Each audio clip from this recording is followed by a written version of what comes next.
It's a party and Xi Jinping is invited. President-elect Donald Trump is inviting the president of China to attend his inauguration on January 20th. What an event that would be. Trump discussed the invite before he rang the bell on Wall Street today. Let's watch.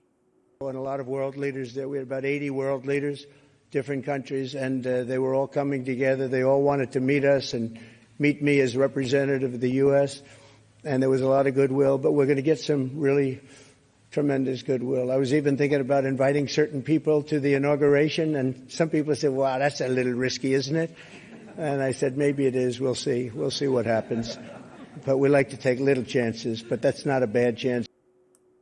Caroline Leavitt, Trump's incoming White House press secretary, confirmed the invite, but it is unclear if Xi has accepted it. Trump has long bragged about his close relationship with Xi, whom he notably hosted at Mar-a-Lago in 2017. Just last week, Trump said he gets along very well with the Chinese president and was recently communicating with him. Congressman Dean Phillips on X said of this invite, Trump's gesture to Xi Jinping to attend the inauguration is wise. Invitation is better than confrontation. And I agree with that.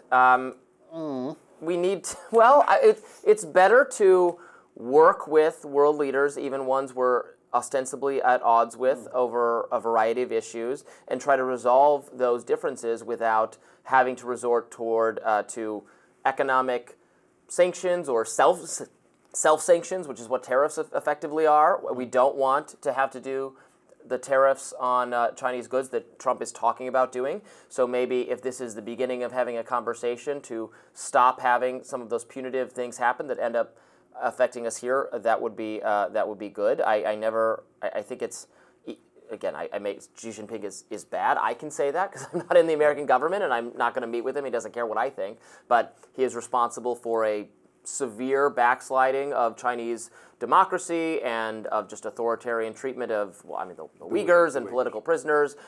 I hold China responsible for COVID in either event, that it was a wet market or that it was in a Chinese lab. If it was in that lab, we are also responsible. But their transparency, their failure to act, their failure to share information about what was really going on made this much worse than it ought to have been. So they're culpable regardless, and that goes up to the top. So nothing nice to say there. But like Dean Phillips, I would like to see getting along, working together to solve mutual differences without sliding toward World War III, which is what many people in both parties seem to think is going to happen with China someday. So I have a pretty simple riposte to that, which is that I don't see how getting along requires the invitation of Xi Jinping to a presidential inauguration. Really? Whatever we talk about being, polarized country and all of that, and American democracy losing its luster, it is nonetheless the fact that the inauguration of an American president is a big day in this republic every 4 years. Now, Xi Jinping is atop a regime that has detained at least 1 million people in relation to the Uyghurs and others that you mentioned. It is possible to make the argument that you have to deal with these people in the general course of international diplomacy. Yes, it is better not to be at war with people or threatening war with people, but that does not mean that you have to invite some autocratic thug to the inauguration of an American president. Well, that's interesting. I guess we just disagree on this one. I think it's... But is there any... would you just invite everybody then?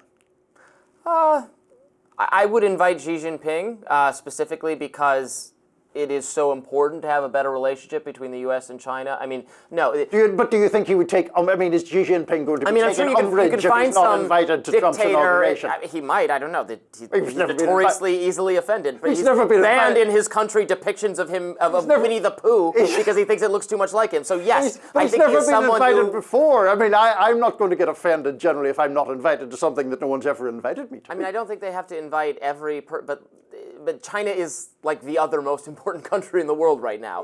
Yeah, you can find people of equivalent, that I would find equivalently distasteful who are like dictators in, Africa or South America, and I would say it's probably not there's probably no need to invite them, but getting along really well with China is actually important. And if they invited them, I probably wouldn't care. I wouldn't say, oh, how dare you invite Too big a him. dictator to fail. I mean, that's kind of the truth, because we have to live in the real world. We have to come to some kind of arrangement with this person. No, I mean, I'm not actually mocking that idea at all. I do think that obviously, if you look at the history of the past 100 years, I mean, the United States had to manage its relationship with the Soviet Union, which was responsible for all sorts of human rights abuses, and not, start firing nuclear wars. Nixon went to visit China at a time where they had recently been responsible for just as many atrocities and then some compared to the current regime. No, that's true, but Nixon did that with the intention of creating some sort of détente. Well, maybe that's what Trump's intention is too. Well, maybe it is, but it doesn't require bringing this guy to the inauguration of an American president. I do think that the saving grace could be, I don't think he will come, because I don't think he would want to be seen as celebrating democracy when he is not a Democrat. They have some important issues to work out right now, not just in terms of the tariffs, but also in terms of TikTok. That's an issue looming. The TikTok being the Chinese social media app for which there's been debate over how much authority or involvement the Chinese government could have or does have with it. It seems obvious to me that there has been some level of moderation on the platform that is favorable to the China perspective. I am perfectly willing to believe that was done at the behest of the Chinese government. The problem there is you could say the same of Twitter under its previous management, and also of Facebook, given the pressure that those companies received from federal agencies to take down content. I mean, I think there was federal pressure, but do you think is that really a fair comparison? I mean, the Chinese government brings down a pretty heavier fist than the American government. I think it's more than a fair comparison, because we have evidence of that, whereas evidence of the Chinese government's involvement in the version of TikTok that we get in America is theoretical and has not been.